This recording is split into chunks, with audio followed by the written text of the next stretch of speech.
So today we have a wonderful guest, a real treat for my show. Thank you, Lisa, for joining me today on my podcast. I'm so excited to be here for you and your listeners, Liz. Thanks for having me. Yes. So I'm gonna go ahead and just read your bio so that people can learn and see what you're all about, and why I'm super excited to have you on my show. So Lisa Caprelli is a speaker, songwriter, and an award-winning author of the Unicorn book series, Unicorn Jazz. She is the author of 16 books and has produced music videos for kids. Lisa is the producer and director of Unicorn Jazz Presents The Thing I Do. It's a kids show on Amazon TV, which is described as a modern day Sesame Street meets Mickey Mouse Club. This is super amazing. And I was so excited to have you on the show, and I cannot wait to learn a little more about your journey, your adventure, and your career path in this creative realm. So again, thank you for being here today. Oh my gosh, I'm super excited. Thank you. Here to have a fun conversation. I know creativity is something that I'm so privileged and honored to do every day, and ask away. Yeah, it's your career is fascinating, and with my listeners, we always talk about ways to tap into certain career paths, Yeah. or if you're a career changer. But why don't you share with us what is your background? What did you study in college, and what Yeah. was the plan? Like, let's take me back Yeah. to the beginning. Okay. Yeah. Well, I grew up in El Paso, Texas, which is a border town. I grew up in a large Hispanic family. I come from a family of five. I'm the middle child. My mother was a single mom, raised five children, and so we come from humble beginnings for sure. I My grandmother had just a third grade education. She was forced to drop out of school when her mom passed away, and so she had to raise her family and children. And one thing she always said to me and us growing up is, get an education, get an education, get an education. So I did. I listened to grandma, and I was always the straight A student, proud to show my grandma my grades, and her to be proud of me and us. And so my sisters and I, we were the first generation to go to college. So I'm very proud of that, because we all have children now, and some of them have children. So I capitalized on the education, and I often say, in the United States, where we have free public access education, and today, present day, the kids that I get to speak to, I remind them that, like Liz and you and I are older than Google and YouTube, and yet they've grown up with the internet in their pocket per se. They're more digital natives, where you and I are more digital immigrants. So Yep. I just remind them how awesome the opportunities that they will have for their careers and interests growing up. So I was always a shy kid in school, like pretty much my whole childhood and even up until high school. And I was shy like my character, Unicorn Jazz. And here we are in the first book in my Unicorn Jazz series. Unicorn Jazz moves to a new land in search of a new friend. She feels like she doesn't belong until she meets a special friend named Wolf. And he's a crow, and he has a name that a dog should have, and he says that. And so it's really inspiring kids that we all are unique, unicorn. That's why I picked that as the character. Everyone asked me that, including the kids. Also in my first children's book series of many, I wanted to incorporate music, and myself being a mother when my kids were little, I love books that came with songs, or I would just make them up. So her special talent is she sings. She has a musical note for a tale, as you can see, which I do have trademark. So I had a big plan for Unicorn Jazz, before I started this book and the books that will come, and I'll share in a second what inspired me to change my life to do this full time, create and operate a children's brand. And so she loves music. I love music. I'm not a good singer, so I did get professional talent to help me write and create songs. The thing I do, I created during the pandemic. We'll talk about that a little bit. So I went on a 2.5 year journey and quest, asking 12 different notable entrepreneur leaders. My chapter is 13 in here, my story and my purpose. And all of this led me then to have a lot of aha moments and change my life and give up my marketing career I had spent already 25 years plus in working with 150 CEOs and brands and helping their vision to success. And in the Skip a Step book, I ask the entrepreneurs or leaders different questions like, what is the meaning of life to you? What would you tell your other self, your younger self? What would you do to skip steps when you were younger to be who you are today? Like what wisdom would impart? And I heard common themes throughout the questions I had and the research. And in chapter 1, Michael Gerber, he was 80 years old at the time I interviewed him, and just an amazing man that loves his work and loves helping and inspiring entrepreneurs. I asked him, what would you tell your younger self? What would you tell your children?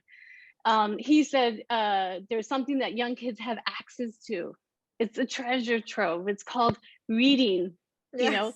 things like that. And one of my last questions to all the different leaders in this book was, one day you're going to pass on, as we know, time is promised to no one. What would you tell the younger generation if you had kids? Look into the camera. What would you tell them? And I really made it emotional for them to really, for this book to really matter with the messages and lessons that they could give us. And in Michael Gerber, he at the very end, when I said, what's the meaning of life? And he just instantly says, why, it's to create.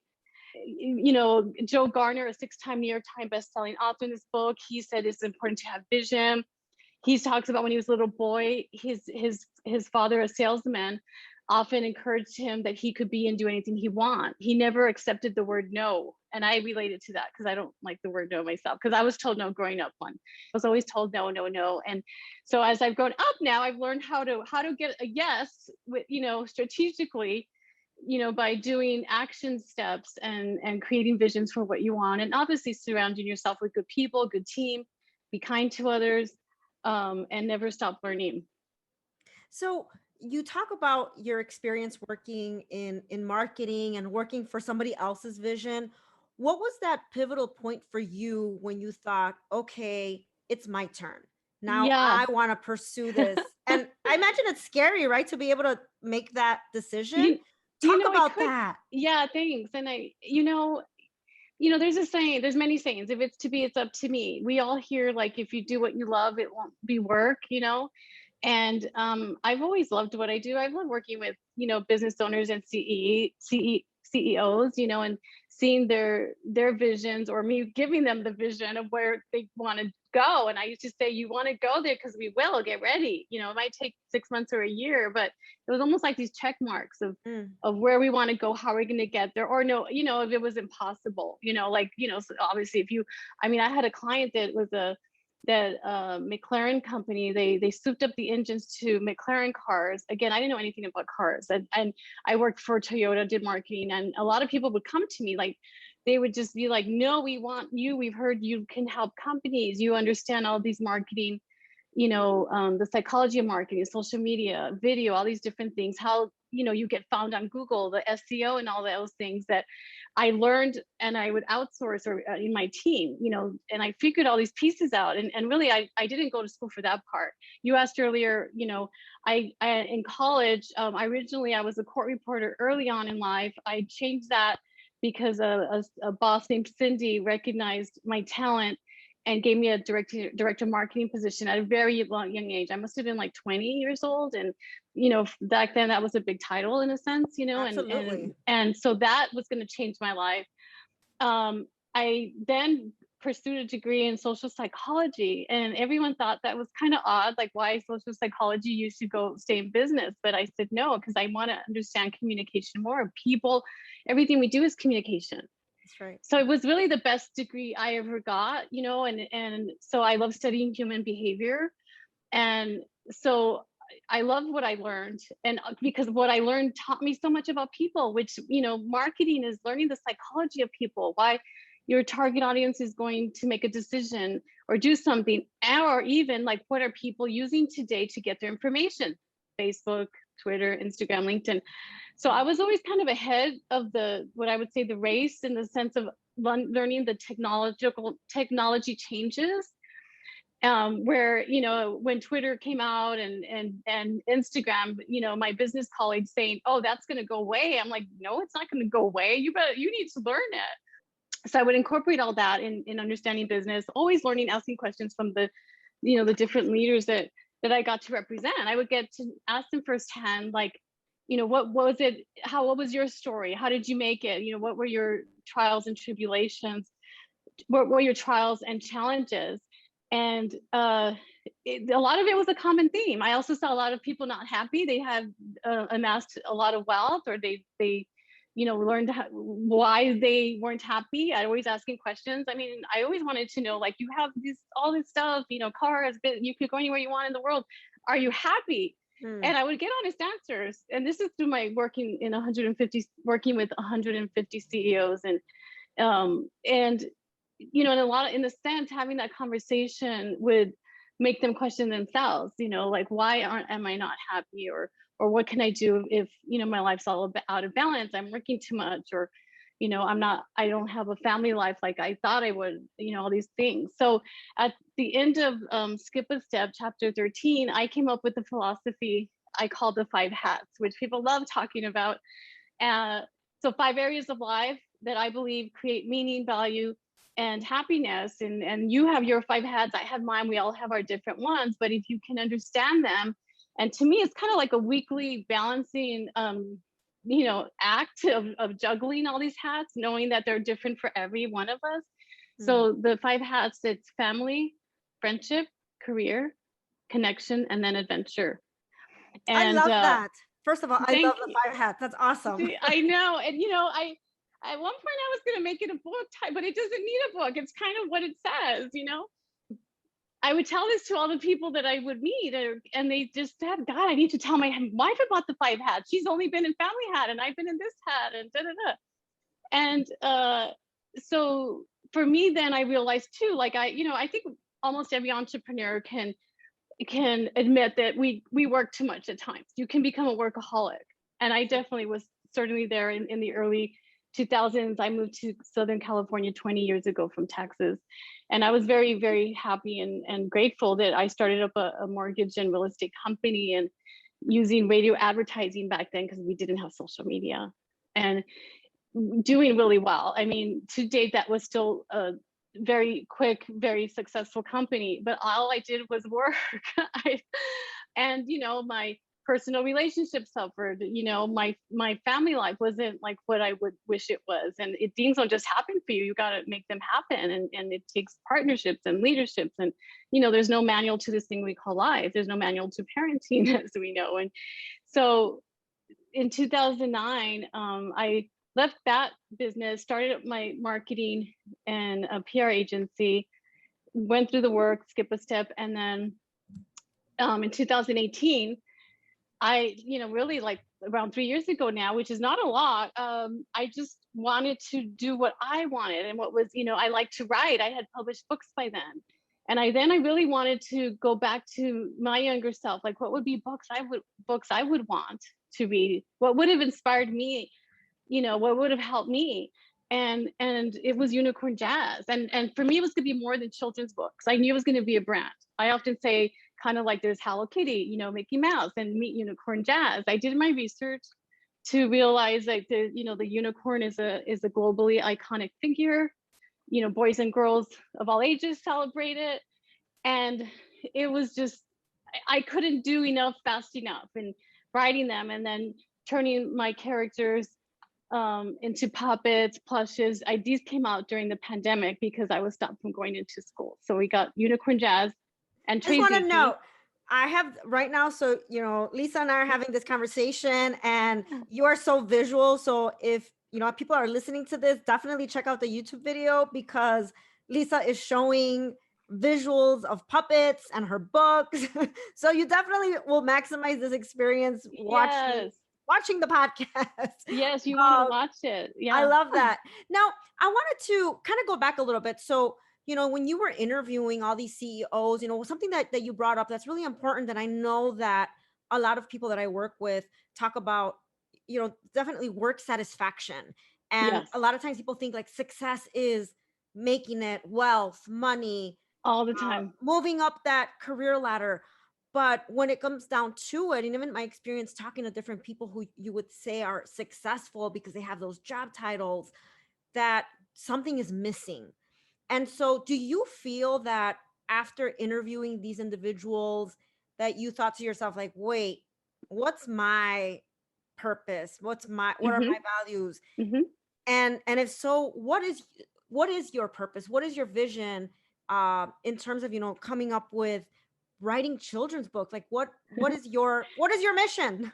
Yes. Well, I always encourage, people, including kids and adults of all ages, that in life to be happy, have the five hats, understand them, understand what your partners are. If you work with people and, understand what makes them, the same with your family. I shared it with my children and they understand. And, uh, and I believe in God. And if you have God to bless all the five hats as I do, that's to me bonus, but, uh, and to celebrate and love the things they do. So another visual here at the end of the Thing I Do book, which is a picture book about the character Trey Zeke, which is named after my son Trey. He's a zebra corn. I did a zebra corn because my son wanted nothing to do with the unicorn. He's the guy's guy, and we made Trey Zeke. So that's been a lot of fun. So he, in the Thing I Do, which is the song title, it's also a music video and my show name that's on Amazon now and growing into more avenues. At the end, I'm showing through characters many different things that you can do. And then essentially it leads to careers or not, or interests and hobbies. So here, like the narwhal, Nayeli, she likes to color, and there she is with the, painting in the ocean. If you like technology, you're like Magna Mouse.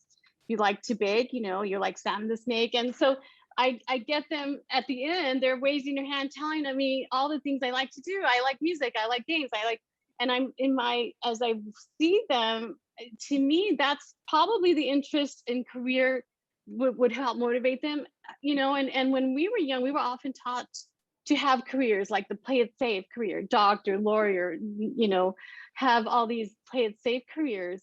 And I didn't have a play it safe career what I do today. If someone would have said, you should become an author, you should become a director, learn film editing. Well, one, yeah, I would have skipped many steps, but it's really inspiring the kids to do what they love. And if you're 40 years old and you love music and maybe you want to play the guitar, well, you should. That's going to lead to happiness. That's going to help your five hats. Because if you're happy and doing what you love, you're going to it's going to overflow into all the different areas of life, and maybe you do, you are a nurse, as I have a lot of nurses in my family, and they get to, they have enough income to have adventure travel. So it doesn't necessarily mean that your career should be, your be all everything, because as we know, as you grow older in life and we all live longer, that you want to be happy doing what you love in life. I mean, that's like, life 101. Yep. And so it's I always said my only voice was on paper because I grew up shy, like unicorn jazz. So my thing, or my talent that God has blessed me with, is writing. I mean, that was since I was a little girl. That was so easy. I love to write. If I could only write and now edit, I think that's just the coolest thing ever. um Absolutely. Lisa, there are multiple things that you're kind of addressing here that I want to really make note of.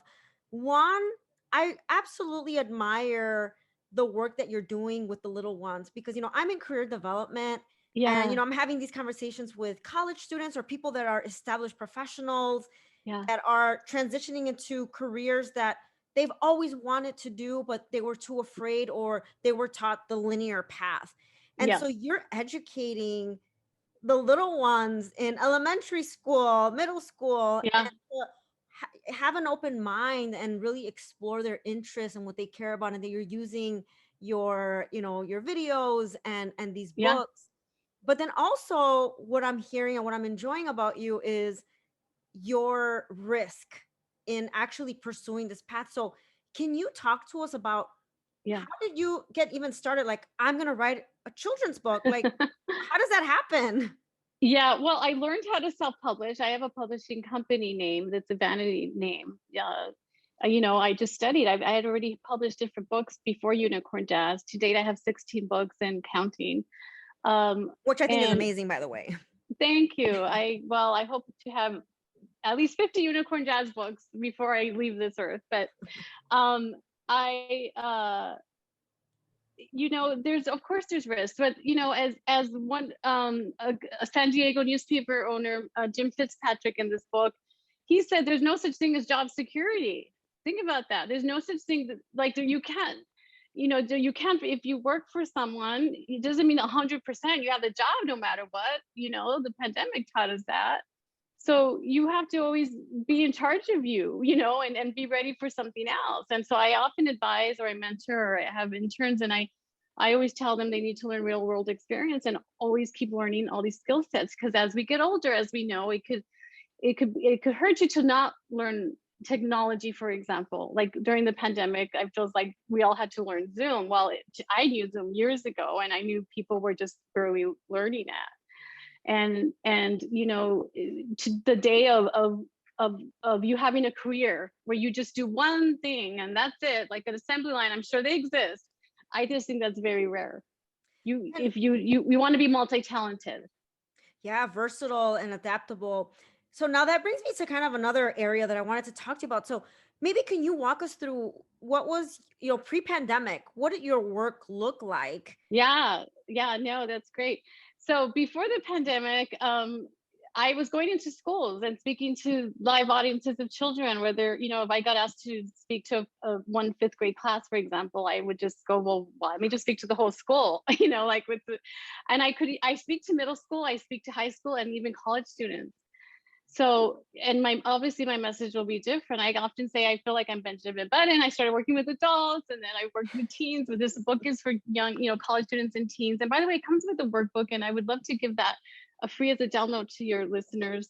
Thank And you. now I work with children, and I'm working, on baby books right now, and I absolutely love it. I love that I get to feel young all the time. I often say I get to feel 7, but with wisdom, and have fun playing and inspiring, the younger generation who are our future. But yeah, I was going into schools, and schools were, I was starting a nationwide tour, and I would do one school, and another school would find out through social. Of course, I did marketing, right? So who knew that my marketing background would help me as quickly as it did? And then so I started learning really fast, like how I'm going to grow my audience base, and obviously to sell books is one of the lifeblood of my business. So then I'm learning, because there's no manual on how to do author visits or how to capitalize on the most. So once I go and I deliver these messages to the kids, it was, where you read the story, I play the songs, which, okay, that's to me easy, right? But then getting them excited about, what it was like to create the book, how I got these ideas. And so that, I told them, when your teacher tells you to journal 3 paragraphs, maybe you're the kid that does 6 or 7 like I did. And as you get older, write 1 page, you're going to write 7 or 10 like I did. And or you're the like my illustrator, you like art. And by the way, he was always loving art. Davey Villalobos, my illustrator, since he was a little boy. Like, his dream was to be a published illustrator. He does so much art today for other people, and I'm so proud of that. I love that I've helped so many people. They've helped me, and it's just makes the world go round. I believe it's important to give back. That's one of the messages I say in almost every interview. And for me, the meaning of life is we're meant to give our lives away. And so I'm so grateful to work with charity partners like the Children's Hospital of Orange County. We do book drive donations. I give them all my show content for their hospital, digital technology, TVs for the kids. We're now working with Erin Community Cultural Center in Los Angeles. They're a food bank, and Shade Tree, women and children's shelter in Las Vegas. And we have people send us books, and we donate them. And I go into story time and songs, and for me, I'm always still in my space, Yeah. doing what I love, books, encouraging reading, writing. I think That's that's just so admirable, right? That you're also giving back to the community and sharing your talents and this type of, I think, very important essential information, and just educating. yeah, So definitely paying it forward, I think is yeah, it's important to help other people. I mean, the opposite of selfish is to help other people. And I'll tell you what, during the pandemic, when we were isolated and it seemed like we're kept from doing these things, it was kind of my way of pushing through. Like I was stopped from going into the schools. All my Right, school visits right. canceled. I had school visits scheduled out years out, like where the whole district would book me. And yes, and it was a bummer. And I just used my multimedia background then to say, well, I'm going to create a show that'll reach more people. When else would I ever have this time? And so I just feel like, if you are a go-getter, that you can do anything when you put your mind to it. I often say during the pandemic, I actually worked more hours than any other time in my whole entire life, and not immediately was not, I'm not getting the reward monetarily. And I Sure. didn't, for me, I looked at it as like a time to do something I would never have done, and utilize the talent, find incredible kid actresses, singers, Broadway performers that are now part of the Thing I Do show, and connect with them, develop the relationship. And oh my gosh, it's just been so overwhelming and so much fun. But all this, so my journey changed, but that was a silver lining, because for a lifetime now, and as we create more shows that can reach, essentially millions of people. And I'll tell you, when I started Unicorn Jazz, my mission was to reach millions of people. And I know we're going to do that. I know that. It's just it's a timeline you got to go through. Absolutely. And you kind of jumped ahead here because I was going to ask you, how did you adjust to, your how you deliver your programming during the pandemic. And Hmm. so you were able to make that shift. And while there are challenges and you're still trying to figure that out and be adaptable Oh and yeah. flexible, it sounds to me like you were able to find, work with your skills Yeah. and take advantage. I think there were a lot of opportunities. I think, like you said, silver lining. I think in the way that Yeah. we all have done our work, it definitely opened up opportunities and also more access to Yes. people, to things, and really capitalizing on the Yeah. technology that I think Oh a lot yeah. of us were maybe afraid to do or weren't sure, which I think that sounds so strange in our time, Right. but I think it really pushed a lot of us out of our comfort zone. And Mhm. while some people felt, these barriers, there were other people like yourself who pushed through and said, like, you know what? I have to get creative. I have to be strategic and I need to figure out what's going to work for me. And it sounds like you were successful in doing so. So, what Yeah. are some of the things that you've learned that you're going to keep to continue growing your Oh, show? thank you. Well, one, I have an incredible team. Some of them are volunteers to believe in the work, because as the brand looks bigger than it is. But I was, before the pandemic, going into schools and just speaking, that on its own, I was doing fine. I was like, yes, I have a business. It's going to work. And so for me now, when I go to schools and they're going to find out, songwriter, TV show director, work with kids, and some of the kids can come with me to the school visits that are, and all over the country. And I just know it's going to be, huge and fun. And my adventure hat is I love to travel. So as Uh-huh. long as there's children anywhere in the world, done, right? And sell books anywhere, sure, I could, my book Being Happy is in English and Spanish, and it's in French. It'll be out soon.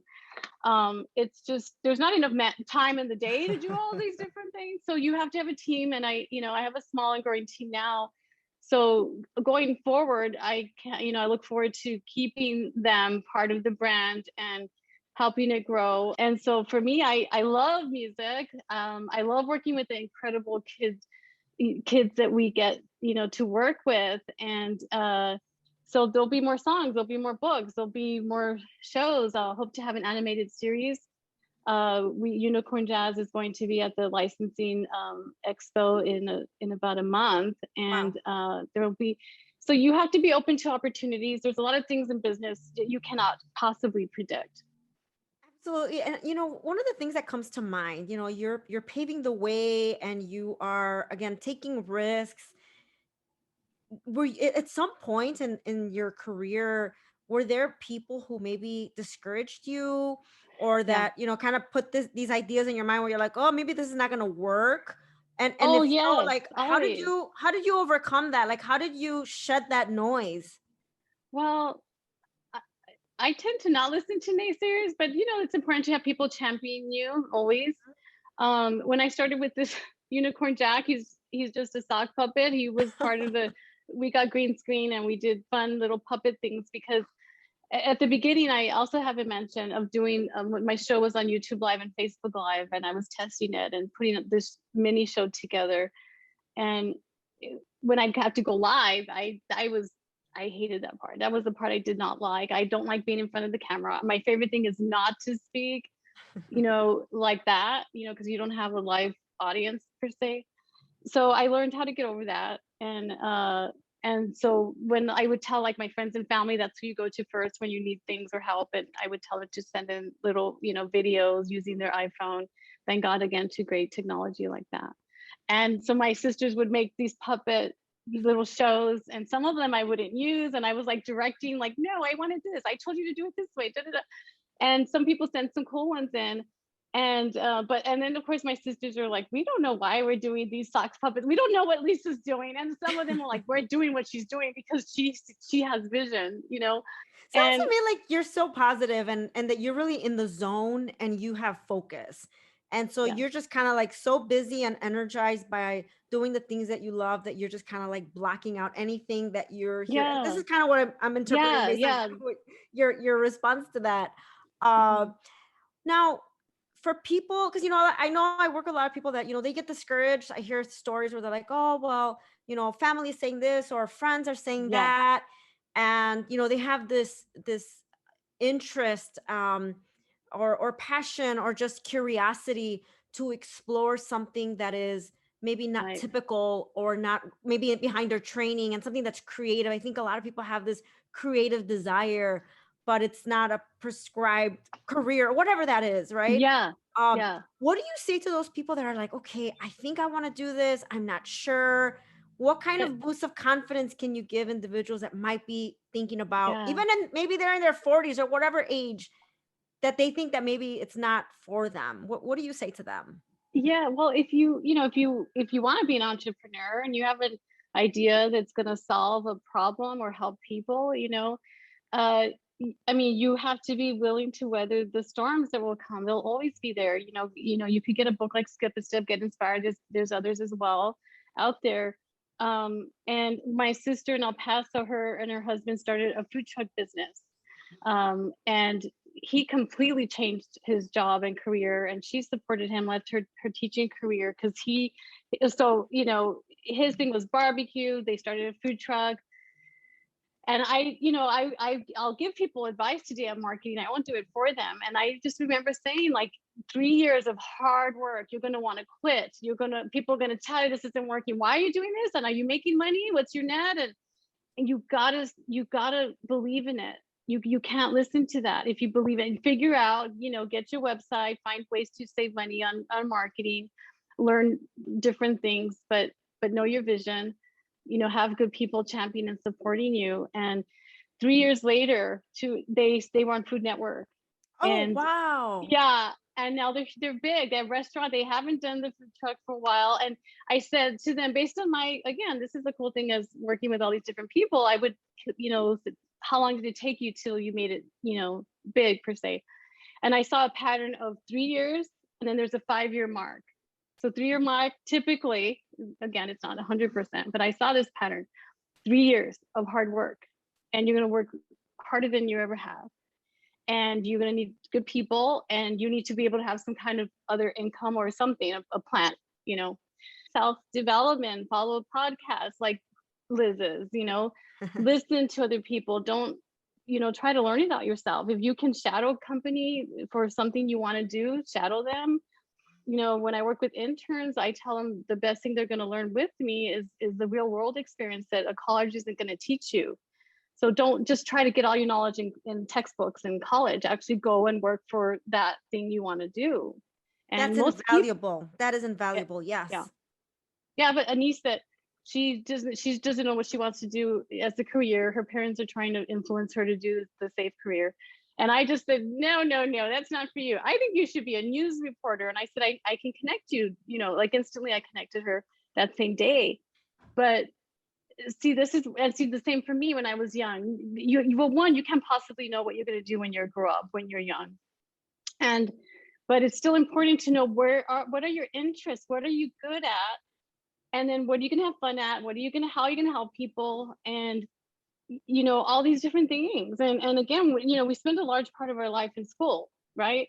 And for me, no one was teaching all of these messages, the social emotional lessons that the books come with, and happiness. I didn't learn about the 5 hats. I actually think about how I could incorporate it for kids, for No, sure. Lisa, I was so excited to have you on the show because for so many reasons, right? I really admire and believe in your message Thank and you. the work that you're doing and the way that you've incorporated your talents, but also your authentic self, and that you put your 110% in the work that you're doing, and that you follow what it is that you want to do. And I could tell by your facial expressions, the tone of your voice. I think when you and I first connected, I'm like, oh my gosh, like she loves what she does. And there's risk, there are challenges, there are barriers.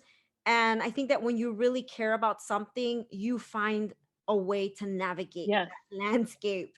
And it's very clear that you've been doing it and you continue to do it. And you just kind of are, keeping forward, and like you said, connecting with people that want to support you. And I appreciate you sharing your message, through my platform, and inspiring people that are interested potentially in going into some type of writing career or creative field, Mhm. and really seeing that trajectory. And I'm sure that people will be inspired by your story. So I kind of wanted to conclude. I know that you mentioned earlier in our conversation that you have some giveaways.